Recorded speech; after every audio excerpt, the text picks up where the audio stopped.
20장입니다. 여호수아 20장 1절부터 9절까지 보겠습니다. 여호수아 20장 1절부터 9절까지 보겠습니다.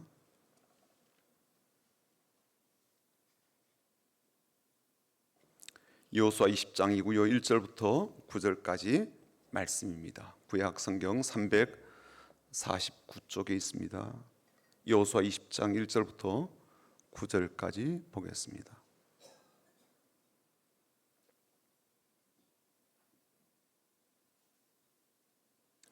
다 찾으셨으면 같이 읽어볼까요? 여호수아 20장 1절부터 9절까지입니다. 같이 읽겠습니다. 여호와께서 여호수아에게 말씀하여 이르시되 이스라엘 자손에게 말하여 이르기를 내가 모세를 통하여 너에게 말한 도피성들을 너희를 위해 정하여 부지 중에 실수로 사람을 죽인 자를 그리로 도망하게 하라. 이는 너희를 위해 피의 보복자를 피할 곳이니라.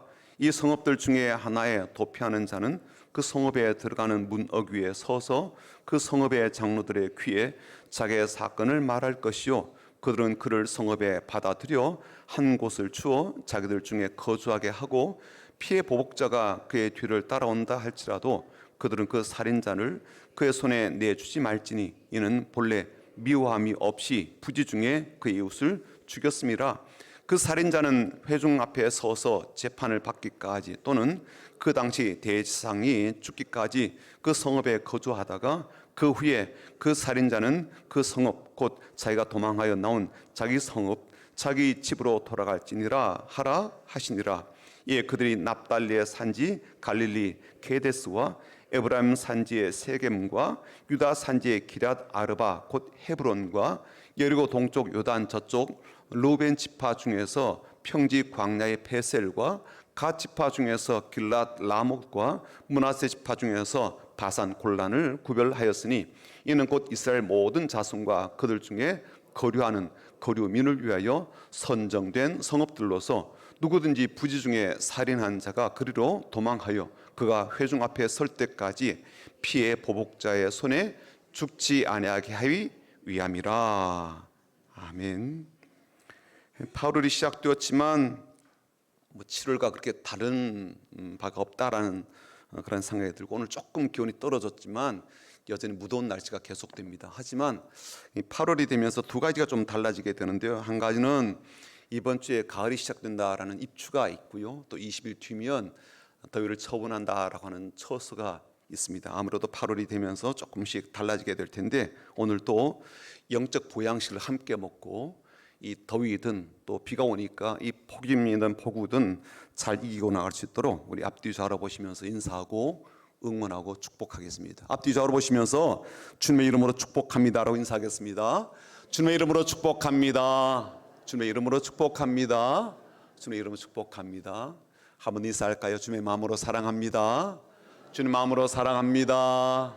주님의 마음으로 사랑합니다. 주님의 마음으로 사랑합니다. 오늘 오후부터 비가 온다고 하는데 폭우 속에서 잘 안전하게 지내시길 바라고 또 폭우 끝나면 폭염이 또 올 텐데 그 더위 가운데서도 건강하게 잘 지내시면 좋겠습니다. 오늘 우리가 보게 된 이 성경 말씀에는 도피성이라는 제도가 나오게 되는데요. 구약 시대 때 하나님께서 세우신 제도입니다. 의도치 않고 우발적으로 사람을 죽게 만들었을 때 그 죽인 사람을 위해서 보복당하지 않도록 혹은 살인의 악순환이 생기지 않도록 하나님께서 만드신 제도입니다. 이 도피성이라는 이 말의 히브리어가 이르 미클라트라는 그런 말인데요. 이르라는 말은 도시, 성읍, 마을이라는 뜻이고요. 이클라트란 말은 피난처, 안식처라는 그러한 뜻입니다. 그래서 그 뜻이 피난처가 되는 도시 혹은 그 사람을 받아들여 용납하는 도시 그런 의미가 담겨져 있습니다. 이 도피성이 몇 가지 특징을 안고 있는데요. 우선 이스라엘에 도피성을 총 6개나 이렇게 세우도록 하였습니다. 그래서 접근성이 아주 좋도록 만들어 두었어요. 이스라엘 땅 어느 곳에 있든지 32km 이내에 도피성이 다 있는 거예요. 그러니까 쉽게 피할 수 있도록 했다는 거예요. 그리고 그것까지 가는 길을 곧게 아주 반듯하게 잘 닦아서 빨리 갈 수 있도록 해 주었고요. 곳곳에 안내 표지판을 만들어 두어서 쉽게 찾아올 수 있도록 해 두었습니다. 그리고 이 도피성은 이방인들에게도 열어두어서 유대인, 이방인, 이스라엘 사람에게 차별하지 않고 다 적용할 수 있도록, 그리고 이곳에 오는 사람들 위해서는 생활 필수품을 준비해 두어서 살아가는데 별 불편함이 없도록 해주는 그런 혜택까지 만들어 두었습니다.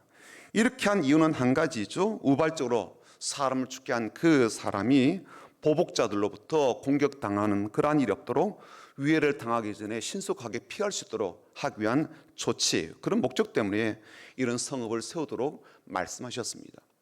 다만 이 도피성에는요, 몇 가지 제한 조건이 있습니다. 도피성을 이용할 수 있는 사람은요, 우발적으로 타인을 죽인 경우에만 한정이 되어 있습니다. 고의로 사람을 죽인 살인자는 해당이 되지 않는다, 그런 뜻이에요. 그래서 도피성을 피한 사람 중에 나중에 재판을 받게 되는데, 고의로 살인을 저질렀는지 아니면 우발적으로 그런 일이 벌어졌는지 이거를 나중에 살핀다는 거예요. 그래서 판결하게 되게 되는데, 그 사람이 일단 도피성으로 들어갈 수가 있게 되면 그 안에서 이제 머물러 있는 그러한 시간이 있습니다. 그 도시 밖으로 만약에 나가게 되면 해를 받게 되게 되고요, 보호 조치를 받지 못하게 되는 것이죠. 그리고 이 사람이 도피성으로 이제 들어간 그 당시에 대제사장이 죽게 되면 이 사람이 이제 비로소 자유의 몸이 되어서 고향으로 혹은 자기 집으로 돌아갈 수 있게 된 제한 조건이 있습니다. 그런데 현대는 그런 도피성이 없잖아요. 그리고 이런 제도조차도 더 이상 의미가 없고 또 통용되지도 않습니다. 그래서 도피성이라고 하는 것은 현대인들에게 혹은 우리 신자들에게 과거 이스라엘 속에 있었던 한 사건과 사연점으로 생각하죠. 그러나 실상은 좀 그렇지가 않아요. 하나님께서 이 제도를 제정하신 이유 때문에 그렇습니다. 매우 중요한 의미가 있다는 거예요. 그 제도 가운데 담아두신 중요한 원칙과 조건 때문에 오늘 우리들에게도 매우 의미가 있는 말씀이라는 겁니다. 그 제도는 사라지고 없어요. 그리고 현대인들은 더 이상 그 제도조차 모르는 경우도 많고요. 그렇지만 그 제도를 제정하신 하나님의 의도와 목적은, 그리고 그 제도에 담겨있는 하나님의 마음은 오늘 우리들에게 매우 중요한 교훈이 되기 때문에 오늘 이 말씀을 좀 집중해서 살펴보려고 합니다. 우선 이 제도는 우리에게 희망을 이야기합니다. 이 제도의 초점은 우발적으로 살인을 저지른 그러한 사람을 보호하고 살려보겠다는 거거든요. 그리고 또 다른 살인이나 사건이 일어나는 것을 방지하겠다는 목적을 담고 있습니다. 우발적이든 고의적이든 사람이 죽었다면 그것은 이제 더 이상 희망을 가질 수 없는 일이에요. 아프다면 살려볼 수 있는 희망이 있겠죠. 문제가 생겼다면 해결책을 찾아볼 여지는 있습니다. 하지만 사람이 죽었다면 더 이상 희망이 없는 거죠. 죽은 사람을 살려낼 수는 없으니까요. 그러니 그런 면에서는 희망을 이야기할 수 없어요. 그러나 이 제도 자체가 죽은 사람을 살리지는 못하지만, 그러나 실수로 한 사람을 살려내는 그러한 희망을 이야기할 수가 있는 거죠. 실수로 사람을 죽인 한 사람을 다시 회복케 하는 희망을 이야기하는 거거든요. 죽은 이에 대한 복수심으로 또 다른 절망과 고통을 만들어내는 것을 사전에 차단한다, 그런 의미에서 희망을 이야기한단 말이죠. 인생에 있어서 크게 실수한 사람이 다시 그 인생을 살아갈 수 있는 기회를 준다라는 그런 의미에서 희망을 이야기하고 있는 겁니다. 만약 도피성이라고 하면 이 제도가 없었다면 그때 얼마나 많은 피비린내 나는 이 복수가 일어났겠습니까? 피해 악순환이 일어나지 않겠습니까? 의도적으로 사람을 죽이러 간 것이 아니라 완전히 우발적으로 일어난 사건이었는데, 이게 이제 보복으로 이어지면서 또다시 사람을 죽이는 일로 연결이 되고 확대가 된다면 절망이 그 땅과 그 사람들을 뒤덮게 될 거예요. 그래서 의도치 않게 사람을 죽게 만든 것으로 인해서 평생 죄인으로 살거나 아니면 보복자에 의해서 죽임을 당할 수가 있지만, 그렇게 되지 않도록 막으시고 사람으로 하여금 다시 삶을 살 수 있게 하신 것은, 그러니까 희망을 품게 하는 좋은 이유가 되잖아요. 하나님께서 이 도피성 제도를 통하여 우리를 향해서 이런 마음을 품고 계심을 가르쳐준 자라고 생각합니다. 우리의 삶에는 돌이킬 수 없는 일들이 있습니다. 우발적으로 사람을 죽게 한 그런 일은 아닐지라도 우리 각자의 삶에는 많은 실수들이 있습니다. 그 실수들 중에는요, 더 이상 회복할 수 없는 일도 포함되어 있지 않습니까? 죽은 사람을 다시 살려낼 수 없듯이 어떤 일, 어떤 사건은 절대로 원래대로 되돌아갈 수 없는 그런 고통과 슬픔의 사연으로 남아있는 경우들도 있습니다. 저에게도 그런 사건이 있어요. 제가 잘못한 일 때문에 평생 치를 수 없는 것으로 남아있는 것도 있다고요. 하지만 도피성 제도를 만드신 하나님은 그런 우리들의 삶이라고 할지라도 희망을 이야기하십니다. 그런 삶이라고 해도 보호하시고 그런 인생이라고 해도 다시 살아가도록 하시기 때문입니다. 나로 말미암아 피해를 입었거나 돌이킬 수 없는 상처를 입은 그러한 사람들은 나를 복수해야 될 대상으로 여길 수 있겠지만 그런 나에게 하나님은 여전히 삶의 길들을 열어주시고 인생의 기회들을 다시 주시기 때문입니다. 그래서 하나님은 종종 실패하는 우리에게, 실수하는 우리에게, 돌이킬 수 없는 사건의 주인공이 된 이들에게 희망을 주시는 분이십니다. 두 번째, 이 제도는요, 하나님의 은혜에 대해서 강조합니다. 이미 이 제도 속에 담겨있는 모든 혜택들이 하나님의 은혜를 증거합니다. 사람을 죽게 만든 이가 신속하게 피할 수 있도록 도피성을 무려 6개나 만들도록 하신 것도 모자라서 그 도피처에 있는 마을과 도시로 가는 길을 잘 만들어 놓게 하고 심지어 길 안에 표지판까지 세워두게 하셨습니다. 심지어 그 성읍으로 도피하는 이들이 살아가는 일에 어려움이 없도록 생활 필수품까지 제공해 주신다라는 이런 혜택이 어디 있습니까? 그리고 대제사장이 죽게 되면 도피성으로 피신한 이 사람이 고향으로 돌아갈 수 있도록 그렇게 허용해 주었습니다. 왜 대제사장이 죽게 되면 그 대신에 이 사람이 자기 성읍으로, 자기 고향으로, 집으로 돌아갈 수 있도록 해줬는가에 대해서는 자세한 설명은 없습니다. 하지만 우리가 성경적으로 한번 추리를 해보게 될 때 대제사장의 죽음이 이 사람의 죄값을 대신하는 것으로 생각하여서 더 이상 도피성에 매여있지 않고 자유게 되는 것으로 그렇게 여겨진 것이 아닐까라고 생각이 되거든요. 이 사람이 도피성으로 도피하게 된 죄인으로서 치러야 될 그 값을 대신 대제사장의 죽음으로 소멸하도록 해주시는 그러한 은혜이죠. 그래서 이 도피성은 단지 구약에 있었던 제도로만 기억될 것이 아닙니다. 신약 시대로 넘어오게 되면 더 이상 도피성 제도는 없지만 구약의 대제사장에 대한 그 의미와 중요성에 대한 것은 그대로 남아 있어서 예수님을 대제사장이라고 표현하며 도피성 제도에 담긴 이 은혜가 계속 연장되는 것을 볼 수가 있거든요. 그래서 도피성은 구약 시대로 종결되는 것이 아니라 신약 시대까지 계속 이어진다라고 볼 수가 있습니다. 두 가지 이유 때문인데요. 한 가지는 하나님께서 우리에게 피난처가 되신다는 사실 때문입니다. 피난처란 말이 영어로 보면 refuge 이렇게 되어 있는데요. 도피성도 똑같은 단어를 쓰고 있더라고요. 영어로 보면 city of refuge 이렇게 되어 있거든요. 그러니까 하나님께서 도피성이 된다라는 그런 뜻입니다. 하나님께서 실수하고 실패하는 이들에게 도피성이 되어주시니까 이보다 더 큰 은혜가 어디 있겠습니까? 하나님께 피하기만 하면 되기 때문에 그렇죠. 또 다른 한 가지는 예수님께서 우리들에게 영적인 대제사장이 되신다는 사실 때문입니다. 심지어 대제사장이 되시는 예수님이 생명을 내주시고 또 십자가에서 죽으심으로 우리들에게 하나님의 생명, 영원한 생명을 우리에게 주시기 때문이죠. 그러므로 대제사장이 죽으면 그제서야 도피성에 피신했던 그 사람이 자기의 죄값이 소멸되며 죽음에 대한 불안이나 보복에 대한 두려움 없이 염려 없이 자유롭게 집으로 돌아가게 되는 것처럼, 돌아갈 수 있는 것처럼 우리는 대제사장이신 예수님으로 말미암아 그 예수님이 죽으심으로 말미암아 우리의 죄값이 소멸되고 우리의 영적 고향인 이 하늘나라 본향으로 돌아갈 수 있게 된 것 아닙니까? 그러므로 도피성 자체가 하나님의 은혜를 계속 말하고 있는 거죠. 그 은혜는 하나님께서 우리에게 지금도 피난처가 되어주신다는 그 사실과 또 더불어서 예수님께서 우리의 모든 죄짐을 대신 지심으로 그리고 예수의 죽음을 통하여 우리에게 생명과 자유를 주신다는 이 사실을 통해서 확실하게 말을 할 수 있는 겁니다. 자, 특히 하나님의 은혜가 얼마나 크고 강렬한가 하면 한 번 더 확인할 수가 있는데요. 이 도피성으로 피하여서 생존이 가능한 사람의 조건은 실수로 사람을 죽인 그러한 사람들에 제한되었죠. 고의로 사람을 죽인 사람들에게는 이 도피성이 허용되지 않고 문을 열어주지 않았습니다. 그런데 우리들에게 대제사장이 되신 예수님은 사람이 의도치 않게 죄를 지었건 아니면 의도적으로 죄를 지었건 그것을 따지지 않으신단 말이죠. 모르고 죄를 지은 사람은 물론이고 알고서 죄를 지은 사람일지라도 할지라도 그들의 삶을 용서하고 용납하고 그 죄로부터의 자유를 허락해 주신다는 거예요. 베드로가 그랬잖아요. 고의적으로 예수를 부인하고 심지어 저주하였지만 그의 모든 죄를 용서하신 것은 물론이고, 그를 예수의 십자가의 보혈과 이 복음과 이 부활의 복음을 힘있게 전하는 그러한 일에 위대하게 쓰시지 않았습니까? 예수 믿는 사람을 핍박하고 심지어 죽이는 일에 앞장서는 일을 하였던 사도 바울의 죄도 우리 주님께서 용서해 주셨고, 심지어 이방인을 위한 그런 큰 사역을 감당하도록 이 사람을 위대하게 세우시지 않습니까? 성경에는요, 요나라는 사람도 나온다고요.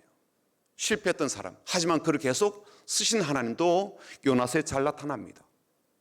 빌레몬의 집에서 도망친 오네시모도 다시 집으로 돌아오게 하고요. 야곱은 어떻습니까? 하갈과 이스마엘은 또 어때요? 그처럼 오늘의 우리들도 하나님이 안전과 보호의 피난처가 되시고 또 예수님이 용서와 자유의 은혜를 베푸시지 않습니까? 그러니 지금은 과거의 도피성에 담긴 은혜보다 더 큰 은혜를 우리에게 베풀으신다고 할 수가 있는 거죠. 그러므로 도피성 제도에 담긴 하나님의 의도와 뜻은 어떤 실수를 저질렀다 할지라도 그의 삶에 힘을 주신다는 거예요. 그리고 그 모든 죄값을 소멸하게 하는 더 큰 은혜를 부어줌을 가르쳐 주십니다. 하나님은 그렇게 모든 사람들에게 피난처가 되시고 안식처가 되시고 보호처가 되신다는 사실을 이렇게 명확하게 알 수 있도록, 시각적으로 볼 수 있도록, 또 경험적으로 체험할 수 있도록 도피성 제도를 통해서 가르쳐 주신 것이죠. 그래서 지금까지 수많은 믿음의 사람들은 하나님께서 우리들의 피난처 되심을 노래하고 선포하였거든요. 다윗도 그랬습니다. 다윗이 어떻게 선언하고 또 찬양하였는가 하면 이렇게 했어요. 이르되 여호와는 나의 반석이시요 나의 요새시요 나를 위하여 나를 건치는 자시요 내가 피할 나의 반석의 하나님이시요 나의 방패시요 나의 구원의 뿌리시요 나의 높은 망대시요 그에게 피할 나의 피난처시요 나의 구원자시라 나를 폭력에서 구원하셨도다. 다윗의 고백입니다. 이사야 선지자도 이렇게 찬송했는데요.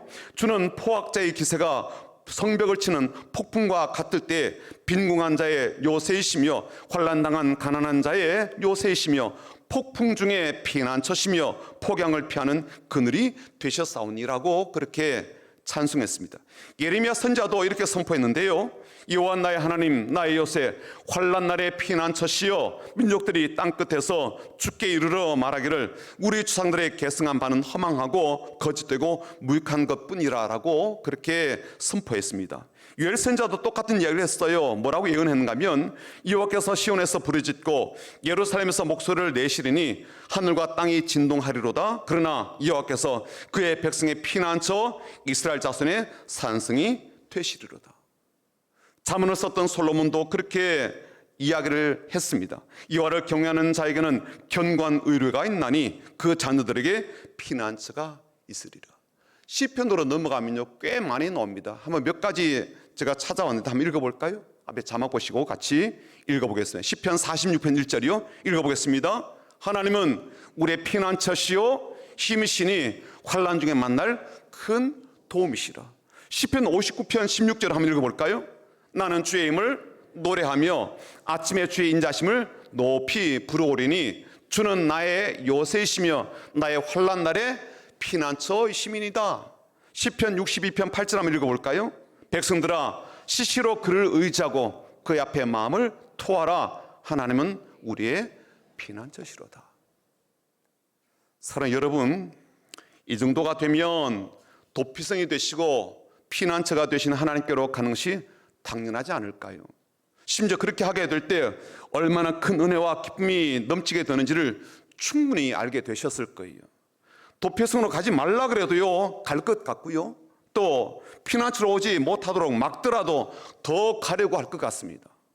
그것으로 피하기만 하면 안전하고, 그것으로 가기만 하면 평안하고, 그것으로 가기만 하면 새로운 삶을 시작할 수가 있는데 그리로 안 가려고 하는 사람이 누가 있겠습니까? 하지만 현실은 그렇지가 않아요. 실제로는 자신에게 열려있을 뿐만 아니라 오라고 손짓하고 있는 그 도피성으로, 그 피난처로 가지 않습니다. 오히려 회피해요. 이렇게 말하는 제가 너무 오해하고 있고 혼자 잘못된 생각에 사로잡혀 있는 것일까요? 그랬으면 좋겠어요. 제가 이렇게 말하는 이유는 뭐냐면은 사람들은 분명히 실수하고 살거든요. 저도 본단 말이에요. 저 자신도 보고요. 제가 교인들을 안 살피겠습니까? 목사인데. 담임 목사니까 살피잖아요. 양떼를 살펴야 되잖아요. 주도 면밀하게. 상태가 어떤지. 사람들이 실수하는 게 보인단 말이에요.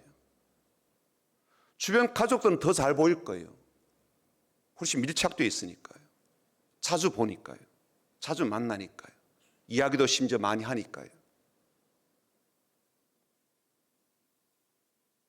근데 그 사람들이 도피성이신 하나님께로 피난처가 되시는 주님께로 달려가는 것 같이 보이지 않는 경우들이 너무 많아요.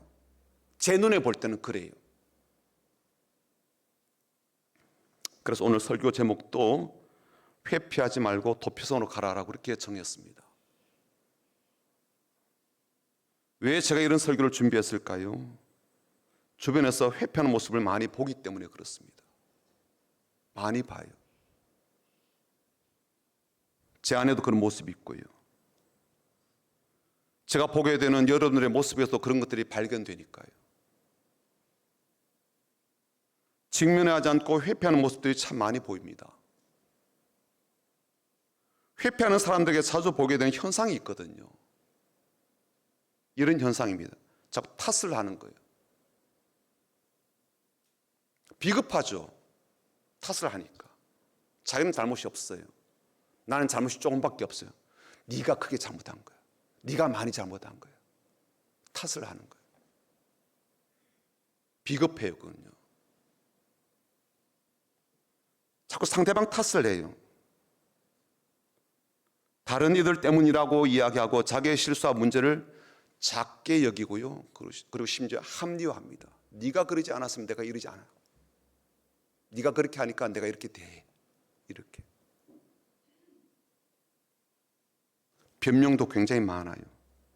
핑계도 적지 않고요. 나보다 상대방이 더 큰 문제를 안고 있다라고 막 떠넘기기도 해요. 그래서 절대로 자기의 실수를 이야기하지 않습니다. 이야기하더라도 아주 작게 축소하거든요. 도피성 제도에서 제가 언급하지 않은 이야기가 있습니다. 도피성으로 가는 사람이 꼭 해야 되는 것이 있거든요. 도피성으로 가게 되는 그 사람은 반드시 도피성으로 들어가기 전에 그 성읍의 장로들 앞에 서서 자신의 이야기를 다 해야 된다는 조건이 있습니다. 오늘 본문 4절 한번 보시죠. 4절 같이 읽어보겠습니다. 그 성읍들 중에 하나에 도피하는 자는 그 다음 뭐라고 되어 있어요? 그 성읍에 들어가는 문 어귀에 서서 그 성읍의 장로들의 귀에 자기의 사건을 말할 것이요. 그러면 그들은 그를 성읍에 받아들여 한 곳을 주어 자기들 중에 거주하게 하고. 그러니까 성읍으로 그냥 무조건 들어갈 수 있는 게 아닌 거죠. 그렇죠? 들어가려고 하면 성읍 어귀에 있는 장로들에게 자기의 사건을 다 이야기해야 된다는 거예요. 그럴 때 그 성읍의 장로들이 이 사람을 성읍 안으로 받아들여서 성읍 가운데서 머물러 살 수 있도록 해준다, 그런 뜻입니다. 또 도시의 시민들이 모인 자리에서 재판을 받게 되거나 또 그가 고의적인 죄가 없다라는 사실이 밝혀지게 되면 성 안에 이제 머물러 있게 되고 대제사장이 죽는 그날에 자기 집으로 돌아갈 수 있도록 해주는 것이죠. 그러니 도피성으로 가더라도 거짓말은 안 되는 거예요. 하면 안 되는 거예요. 의도적으로 자기에게 유리하도록 편집하는 그런 말을 하면 안 된다는 거죠. 자신은 죄가 없다는 척으로 자꾸만 그렇게 말을 해서도 안 된다는 거예요. 있는 그대로 진술하는 것이 반드시 필요하다는 겁니다. 그래야 도피성 안으로 들어갈 수 있다는 거예요. 거기까지 달려갔지만 들어가지 못할 수도 있는 거죠. 진술이 안 되면. 그런데 이 시대의 우리들에게는 도피성으로 가기보다는요, 회피가 많아진 거예요. 회피가 많아지니까 무슨 현상이 있습니까? 회복이 안 되는 겁니다. 회피하니까. 회피하다 보니까 삶이 회복이 안 되고요, 관계가 회복이 안 되고요, 가정이 회복이 안 되는 거예요. 자꾸 피하니까. 변명으로 회피하거든요.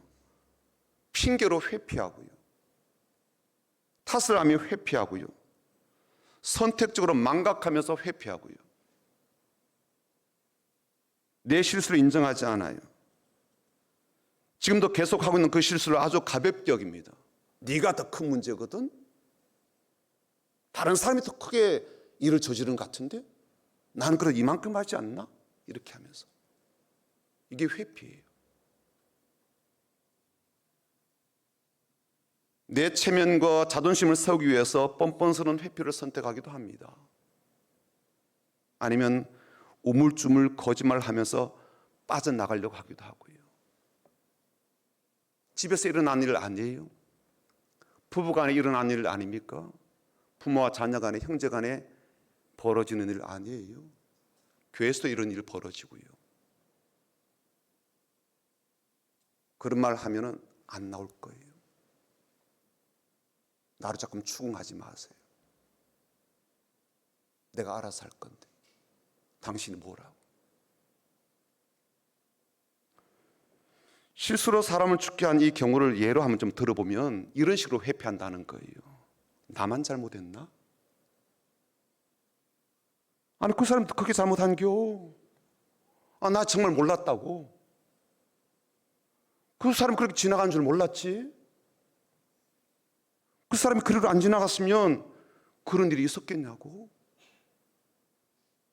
그 사람이 전방을 잘 주시해서 갔더라면 그런 일이 그렇게 일어날 리가 없지 않아? 나만 책임져야 돼? 내가? 나만? 내게 더 큰 책임이 있다고? 나 그거 못 받아들이겠네. 한번 따져보자고. 누가 더 잘못했는지. 그러면서 도피성으로 신속하게 이동하지 않고 버티고 있다는 거죠. 그래서 우리는 무조건 일단은 도피성으로 가야 되는 거예요. 내 실수로 인하여 벌어진 일이라고 생각되어 절망적인 마음이 들고 또 이 일은 결코 되돌릴 수도 없고 회복이 될 수 없다라고 여겨져도 우리는 희망의 근원이 되시고 은혜의 원천이 되시는 하나님께로 가야 된다는 거예요. 다시 하나님의 은혜를 받고 다시 하나님의 은총을 생각하는 겁니다. 도피성에 살면서 하나님이 나를 향한 마음이 어떠신지를 좀 진지하게 돌아보는 것이죠. 비록 내 삶에 원치 않는 일이 벌어져서 이렇게 여기까지 오게 되었지만 그럼에도 불구하고 나의 안정과 나의 보호와 나의 삶을 회복하고 재개하게 하시는 하나님의 은혜를 깊이 생각하는 겁니다. 피난처가 되시는 그 하나님 안에서 이 환난이 지나가기까지, 이 폭풍이 지나가기까지 보호함을 받고 때가 되어 다시 새로운 삶을 시작하도록 열어주기까지 도우시고 공급하시고 피난처가 되신 하나님 안에서 살아가는 것이거든요. 만약 아직도 회피하는 방식으로 살고 있는 그런 분이 있다면 아직도 아내 탓을 하고 남편 탓을 하고 직장 동료 탓을 하고 환경 탓을 하고 원인 제공한 그런 사람 탓을 하면서 하나님께로 돌아가지 않고 자기의 사건을 직면하지 않으려고 하고 제대로 다루려고 하지 않는 그러한 분이 있다면 도피성 제도를 세우시면서까지 하나님께서 주시고자 하는 그 희망과 은혜를 꼭 기억하시면 좋겠습니다.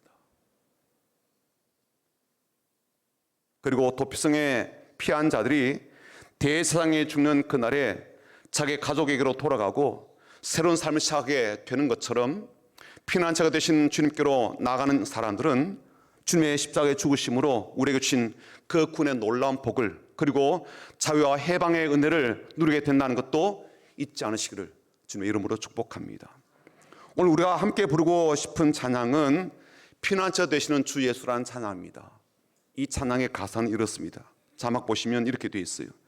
피난처 되시는 주 예수 영원한 승리의 왕 주님의 얼굴을 구할 때 주의 빛 비추시네 전쟁은 주님께 속했네 승리는 우리의 것 예수의 이름을 높이며 영원히 찬양하리 주의 임재에 온 땅 흔들리고 우리의 기도에 하늘문 여시네 온 민족과 열방 주께 경배해 영원히 보좌에 계신 왕께 실패하고 실수하고 넘어지고 그리고 심지어 회피하고 하나님께로부터 돌아서 있기도 하고 고집스럽게 자신의 신념과 생각을 붙들고 살아가고 남의 탓을 하며 자기 합리화에 능한 모습으로 변명과 핑계를 잘 사용하는 그러한 사람들이라 할지라도 피난처 대신 주님께 나아가면 그리고 그 주님을 구하는 이들에게는 주님은 구원의 빛과 은혜의 빛을 비춰주시며 놀라운 승리를 줄 줄 믿습니다. 뿐만 아니라 우리가 살아가는 삶의 현장에 임재하셔서 주의 일하심을 보여주시고 우리의 기도에 응답하셔서 하늘 문도 열어주신 줄 믿습니다. 이런 귀한 은혜가 우리 가운데 가득하여 열방의 왕이신 하나님을 높여드리고 우리의 영원한 주님 되시는 예수님을 경배하는 주님의 종들이 다 되시기를 주님의 이름으로 축복합니다. 그리고 저와 여러분의 삶이 자유함으로 저와 여러분의 가정이 행복함으로 새롭게 시작하는 그런 복도 누리게 되길 주님의 이름으로 축원합니다. 아멘. 피난처 되시는 주 예수라는 찬양 우리 함께 부르고 기도하겠습니다.